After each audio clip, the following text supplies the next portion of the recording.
And once you begin to see yourself a bit more clearly, it's difficult to go back to not seeing it. You can try, of course.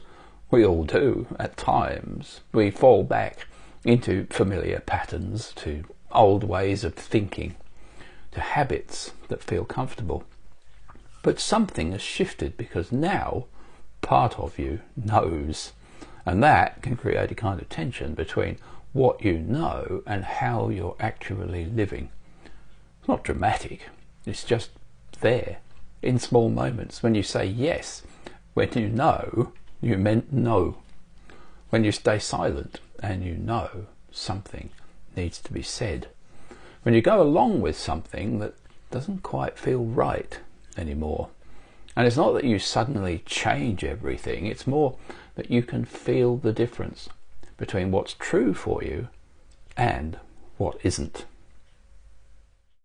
And from there, something else begins to emerge, not as an idea, but more as a feeling, a sense that this is now yours to respond to, not in a heavy way, not as a burden, but as a kind of quiet responsibility. Because once you've seen something about yourself and about your life, you can't really place it back outside of you.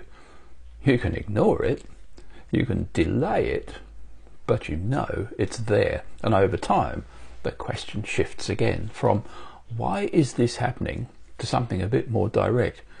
What am I going to do with this? There isn't a single right answer. There's just the next honest step, whatever that might be. And as you begin to respond in that way, even in small ways, your life starts to feel a little bit different. Not perfect, not suddenly resolved, but more honest.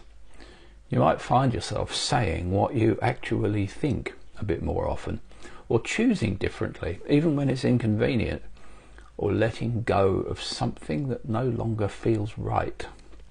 It doesn't always make life easier. Sometimes it makes it more complicated, but there's a different quality to it, a sense of being more aligned with yourself, not performing and not managing how things appear, just being a bit more true. And that has its own kind of steadiness, even when things are uncertain.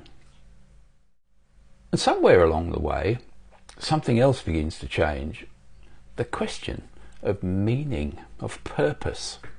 It stops being something you were trying to figure out in the abstract, and it becomes something you begin to live in a more immediate way.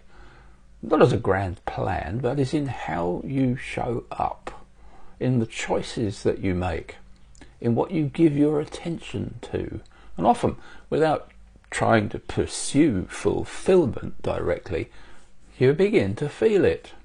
Not all the time, but enough to notice a sense that your life is starting to line up with something deeper.